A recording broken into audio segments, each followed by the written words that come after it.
Christmas is stressing you out, I want you to pause for a second. Not the polite pause where you nod while your mind keeps racing, but a real pause, the kind where you exhale and realize how tired you are from trying to make this season perfect. Somewhere along the way, a holiday meant to bring warmth turned into a performance. Lists got longer, wallets got lighter, and expectations grew heavier. And if you're feeling behind, overwhelmed, or quietly disappointed in yourself right now, let me tell you something important. You are not broken. You are human. And this season does not get to measure your worth. Now let's talk about why this time of year feels so heavy and how to loosen its grip. You are carrying expectations that were never yours, and they're heavier than you realize. They sit on your shoulders quietly, disguised as tradition, obligation, and the silent fear of disappointing someone. They didn't start with you. They were handed down, passed along like an heirloom no one questioned. What Christmas should look like, how you should feel, what success, generosity, happiness are supposed to mean by this time of year. And somewhere along the way, you accepted the weight without checking if it actually fit you. Think about it. The perfect gathering, the perfect gifts, the perfect mood, smiles on cue, gratitude on schedule. But real life doesn't move on a calendar, and real hearts don't switch emotions just because the lights are hung. When those expectations clash with reality, the tension shows up as stress, guilt, even quiet shame. You start measuring yourself against moments that were never real to begin with. Filtered memories, edited stories, someone else's version of joy. Maybe you feel behind. Maybe this year didn't turn out the way you promised yourself it would. Maybe you're looking around and wondering why everyone else seems to have it together. But here's the truth people rarely say out loud. Most of them are carrying the same invisible weight. They're just better at hiding it. Research on social comparison tells us that constantly measuring ourselves against perceived standards increases anxiety and erodes self-worth. Yet we keep doing it, especially during the holidays, because we think that pressure is love. It isn't. You don't owe the season a performance. You don't owe anyone an explanation for doing less, feeling less, or choosing differently. If a tradition drains you instead of grounding you, it's allowed to change. If an expectation makes you smaller instead of steadier, it's allowed to be put down. Growth doesn't always look like doing more. Sometimes it looks like letting go. There is a quiet strength in deciding that your value does not rise or fall with a single day, a single dinner, a single moment. You are allowed to define what this season means to you, even if that definition is simpler, softer, or unfinished. The relief you're looking for doesn't come from meeting every expectation. It comes from recognizing which ones were never yours and having the courage to stop carrying them. Stress comes from trying to please everyone at once, from standing in the middle of too many wants and mistaking that tension for responsibility. You start believing it's your job to keep the peace, to make sure everyone leaves satisfied, smiling, approved.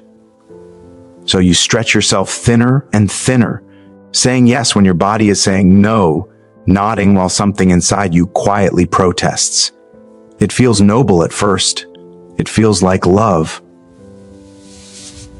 Over time, it turns heavy, and that heaviness settles into your chest. You convince yourself that if you just try harder, plan better, give more, everything will hold together. But the truth is, no one can be everything to everyone. It's not a failure of character, it's a fact of being human. Psychologists have long linked people-pleasing to chronic stress and burnout, especially during emotionally charged seasons.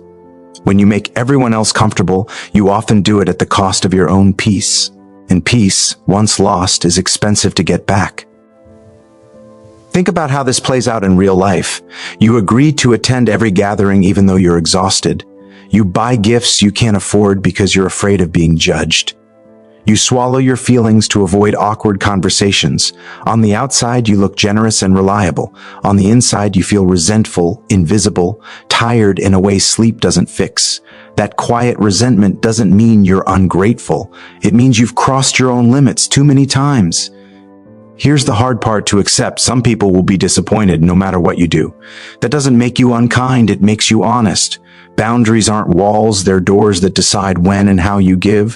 When you say no to one thing, you're often saying yes to your health, your family, your sanity, and the people who truly care about you won't need you to destroy yourself to prove your love. There's a strange relief in letting go of the need to manage everyone else's emotions. Their happiness is not a project you were assigned. You're allowed to choose simplicity over chaos, rest over obligation, truth over performance.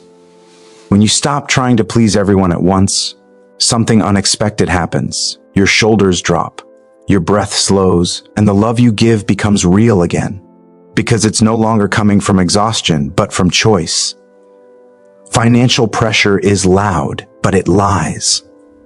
It shouts in numbers, deadlines, and comparisons, convincing you that your worth can be calculated and your love can be measured in receipts.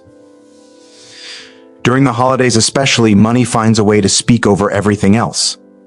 It tells you that you haven't done enough, that you should be giving more, that falling short financially means falling short as a person. And if you're not careful, you start believing it. The noise is everywhere. Advertisements promise happiness with a swipe of a card. Social feeds show gifts stacked high, tables full, lives that look effortlessly abundant. Data shows that household debt spikes during the holiday season, not because people suddenly become careless, but because they're trying to keep up with an unspoken standard. The pressure doesn't come from need, it comes from expectation. And that expectation has very little to do with real connection. Think back to the moments that stayed with you the longest. It probably wasn't the most expensive gift you ever received. It was the time someone showed up when you didn't expect them to. The laugh you shared, the feeling of being seen. Money can buy objects, but it has never been able to buy meaning. Yet every year, people trade peace for purchases, security for appearances, all in the hope that spending more will make them feel enough. Financial stress doesn't just drain bank accounts, it drains joy. It keeps you awake at night, replaying numbers in your head, wondering how you'll make it work. And when you're in that place, it's easy to confuse sacrifice with love. But love that leaves you anxious, ashamed, or afraid isn't love. It's pressure wearing a festive mask. There is courage in choosing honesty over illusion, in saying, "This is what I can give, and it is enough." A simple meal shared without worry, a thoughtful note written by hand, time, attention, presence. These are currencies that don't lose value. Stu. Eyes on well-being consistently show that experiences and relationships bring longer-lasting happiness than material goods. Yet we forget that when the season gets loud, you are not behind because your wallet is lighter. You are not failing because you chose restraint. Financial pressure wants you to believe you are small without excess, but that's the lie. Your value has never been tied to how much you spend. When you refuse to let money define the meaning of this moment, you reclaim something far more valuable than anything you could buy, your peace. Loneliness doesn't mean you're unloved, even though it often feels like the loudest proof that you are. It creeps in quietly, especially when the world around you seems full of laughter, gatherings, and shared moments you're not part of. During the holidays, that contrast becomes sharper. Empty chairs feel heavier, silence feels personal, and it's easy to tell yourself a story that if you mattered more, someone would be here, someone would call, someone would notice. But loneliness is not a verdict on your worth. It's a signal, not a sentence. Studies on emotional health show that loneliness is more closely tied to unmet connection than to the absence of people. You can feel lonely in a crowded room and deeply connected in solitude. What hurts is not being alone, it's feeling unseen. And feeling unseen does not mean you are invisible. It means the connection you need hasn't reached you yet. Think about how many people carry this quietly. The one who smiles at work but goes home to an empty apartment. The person who lost someone and now measures time in before and after. The one who thought life would look different by now. These aren't signs of failure. They're signs of depth. Loneliness often belongs to people who love deeply, who notice absence because presence matters to them. The mind in these moments can be cruel. It starts rewriting the past, predicting a future where this feeling never lifts. But emotions are weather, not architecture. They move. Research shows that reaching out, even in small ways, can significantly reduce feelings of isolation. A short message, a shared walk, a moment of honesty. Connection doesn't always arrive dramatically. Sometimes it arrives quietly, through one brave act of openness. And if today that openness feels too heavy, that's okay too. Being gentle with yourself is not giving up, it's giving yourself room to heal. You don't have to be cheerful to be worthy of love. You don't have to be surrounded to be significant. The fact that you feel loneliness means your heart is still reaching outward, still capable of connection. You are not forgotten. You are not left behind. This moment is not the full story of your life. Loneliness can make you feel small, but it does not define you. Even now, even here, your presence matters more than you know. Christmas is a moment, not a verdict on your life, even though it often feels like a final exam you didn't know you were studying for. One day on the calendar somehow gathers the weight of the entire year and asks you to present proof that you did enough, became enough, achieved enough. And when things don't line up the way you imagined, disappointment sneaks in, quiet but sharp. You start judging yourself by a single snapshot, forgetting that a life is not a photograph. It's a moving story. This season has a way of magnifying everything. Success looks louder. Failure feels closer. If you're struggling, it can seem like the world is celebrating without you. But no meaningful life has ever been accurately measured by a holiday. Progress is rarely tidy, and growth doesn't follow festive timelines. Research on goal psychology shows that people often overestimate what should be accomplished by arbitrary dates, which leads to unnecessary self-criticism. December 25th is not a deadline for becoming who you're meant to be. Think about how often we rewrite our worth at this time of year. If the family is together, we say the year was good. If it's fractured, we call it a loss. If there's money to spend, we feel successful. If not, we feel behind. But life is more complex than that. You can be healing and still hurting. You can be moving forward while standing still.